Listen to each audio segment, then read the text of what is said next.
Τρία συνεχόμενα ρεπορτάζ που καταγράφουν την κατάσταση της οικονομικής κρίσης στην Ελλάδα. Πάμε τώρα στο στούντιό μας στον Βόλο να δούμε τον κύριο Χρήστο Χριστάκη, τον εκπρόσωπο των Ανεξάρτητων Ελλήνων. Καλησπέρα σας και ευχαριστώ για την υπομονή, κύριε Χριστάκη. Ήτανε τρία ρεπορτάζ τα οποία είναι σημειολογικά. Δεν μπορούμε καν να ξεθάψουμε τους νεκρούς μας, συγγενείς. Δεν μπορούμε να φάμε ψωμί φρέσκο, τρώμε μπαγιάτικο, ακόμη και στο ψωμί, στο 1 ευρώ δηλαδή, και δεν μπορούμε να επιλέξουμε το φάρμακο που θέλουμε εμείς, ακόμη και αν έχουμε την οικονομική δυνατότητα. Πρέπει με το ζόρι, ντε και καλά, να πάρουμε το γενώσιμο, το αντίγραφο. Παρ' όλα αυτά έχουμε πρωτογενές πλεόνασμα, σύμφωνα με τις δηλώσεις του κ. Αλλά θα έχουμε πρωτογενές πλεόνασμα. Που το είχε πριν από λίγο, τον είχατε στην εκπομπή σας. Λοιπόν, αυτά συμβαίνουν στην Ελλάδα σήμερα και φυσικά δεν υπάρχει πρωτογενές πλεόνασμα, να ξεκινήσουμε από εκεί πέρα. Όλα είναι φτιαχτά τα νούμερα. Υπάρχει πρωτογενές έλλειμμα της τάξης του 1,6 δις.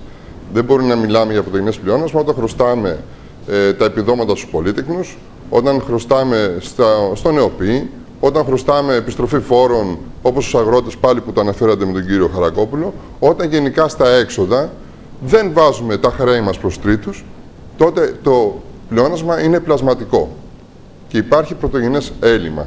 Και αυτή είναι και η εικόνα στην ελληνική κοινωνία. Πρωτογενές έλλειμμα έχουν και όλα τα νοικοκυριά στον τόπο μας, δυστυχώς. Τον τρόπο με τον οποίο λαμβάνονται κάποιες αποφάσεις το τελευταίο διάστημα, οι οποίες εντάσσονται σε αυτό το πλαίσιο της αναδιάρθρωσης και των συμβατικών μας υποχρεώσεων απέναντι στους δανειστές, το μνημόνιο δηλαδή, τι επιτάσσει στο μνημόνιο, εσείς πώς τον σχολιάζετε? Για παράδειγμα, το ότι ξαφνικά είχαμε το λουκέτο στην ΕΡΤ. Ξαφνικά τώρα έρχεται λουκέτο σε τρεις βιομηχανίες. Εγώ στέκομαι πιο πολύ στα αμυντικά συστήματα και βλέπουμε ότι εντέχνως γίνεται κουβέντα για την αποζημίωση και εν τέλει πολύ φοβούμαι ότι η κυβέρνηση, είναι προσωπική εκτίμηση, θα πανηγυρίσει γιατί έσωσε τις αποζημιώσεις των εργαζομένων που όμως θα απολυθούν και οι βιομηχανίες θα κλείσουν. Το σημαντικό είναι ότι θα έχουμε ελληνική βιομηχανία αμυντικών συστημάτων και ότι θα κλείσουν 3 εργοστάσια, όπως έκλεισε και σε ένα βράδυ η ΕΡΤ. Και αυτό οφείλεται στην ανικανότητα. Δεν είναι εντολή της Τρόικα να κλείσουν αυτά τα εργοστάσια. Αλλά το πρόγραμμα που έχουν δηλώσει. Κύριε Χριστάκη, εδώ μας λένε ότι οι Τροικανοί όχι απλά απαιτούν να κλείσουν τα εργοστάσια, αλλά να μην πάρουν και αποζημίωση οι εργαζόμενοι. Όχι, όχι. Αυτά δεν είναι αλήθεια. Δεν έχουν υπογράψει τέτοια. Το θέμα είναι ότι θα έπρεπε να γίνει εν λειτουργία η εκαθάριση των εργοστασίων αυτών, όπως και η ΕΡΤ θα έπρεπε εν λειτουργία να γίνει η εκαθάρισή της, αλλά η ανικανότητα των πολιτικών και της συγκυβέρνησης σήμερα οδηγεί αναγκαστικά στο κλείσιμο. Δηλαδή η Τρόικα δεν μπορεί να περιμένει παραπάνω. Δηλαδή και όλα αυτά τα οποία διαβάζουμε σήμερα, τις τελευταίες ώρες, ότι το Μέγαρο Μαξίμου, ο Πρωθυπουργός δηλαδή, θα χειριστεί προσωπικά το θέμα της ΕΛΒΟ και της ΛΑΡΚΟ και των αμυντικών συστημάτων, τι είναι όλα αυτά δηλαδή? Είναι η απόφαση τελικά ότι επειδή δεν πρόκειται να καταφέρουν τίποτα εν λειτουργία σε όλες τις βιομηχανίες, ένα κλείσιμο είναι μια ανοιχτή. Όπως έγινε με την ΕΡΤ, δυστυχώς. Μάλιστα. Την ΔΕΘ πώς την βλέπετε φέτος? Θα έχουμε τα γνωστά παραδοσιακά, τις κορώνες, τις συμβολικές διαμαρτυρίες και όλοι θα πάνε στο σπίτι τους ήσυχοι?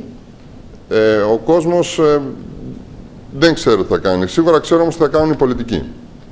Για άλλη μια χρονιά ο κύριος Σαμαράς δεν θα απευθύνει ανοιχτή ομιλία, παρά μόνο θα μιλήσει με τους δημοσιογράφους. Κάτι θα κάνει ο δικός μας ο πρόεδρος Πάνος Καμένος την Τετάρτη στις 11 του μηνός 7.30 ώρα στο Βελίδιο.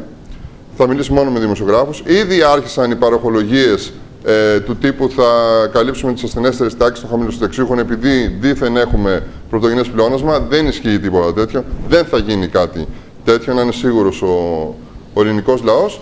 Από εκεί και πέρα περιμένω τις αντιδράσεις του κόσμου. Θα έχουμε αντιδράσεις στο φθινόπωρο γιατί τα πράγματα θα είναι. Εσείς ετοιμάζεστε για εκλογές? Τι εικόνα έχετε ως ανεξάρτητοι Έλληνες? Εμείς είμαστε πάντα έτοιμοι για τις εκλογές και μάλιστα την ερχόμενη Τετάρτη ο Πρόεδρος θα ξαναναφερθεί στο κυβερνητικό μας πρόγραμμα που είναι έτοιμο και εφαρμόσιμο από την πρώτη μέρα όποτε μας ζητηθεί. Η εικόνα που έχετε, η εσωτερική πληροφόρηση με τα στελέχη που μιλάτε από την Αθήνα, τι εικόνα σας δημιουργεί εσάς? Τι πιστεύετε ότι θα συμβεί το προσεχές διάστημα μέσα στο φθινόπωρο? Γενικά στην... Διότι ακούμε αυτό το σενάριο ότι μετά τις εκλογές στην Γερμανία θα πάμε και σε πρόωρη προσφυγή στις κάλπες. Το οποίο φούντωσε μετά και την ατάκα του Πρωθυπουργού ότι αν ζητηθούν νέα μέτρα, εγώ θα πάω τη χώρα σε εκλογές. Δεν θέλει κανένας από την συγκυβέρνηση να πάμε σε εκλογές, να είστε σίγουροι γι' αυτό, κύριε Ράιδο. Όσο μπορούν και είναι αγκιστρωμένοι πάνω στην κυβέρνηση θα το κάνουμε. Εμείς ως αντιπολίτευση έχουμε το χρέος να προσπαθήσουμε να τους βγάλουμε από αυτή τη θέση προς όφελος του ελληνικού λαού. Και αυτή θα είναι κάθε μέρα η προσπάθειά μας από εδώ και πέρα. Μάλιστα. Σας ευχαριστώ θερμά, κύριε Χριστάκη. Καλό απόγευμα. Να είστε καλά. Αλλάζουμε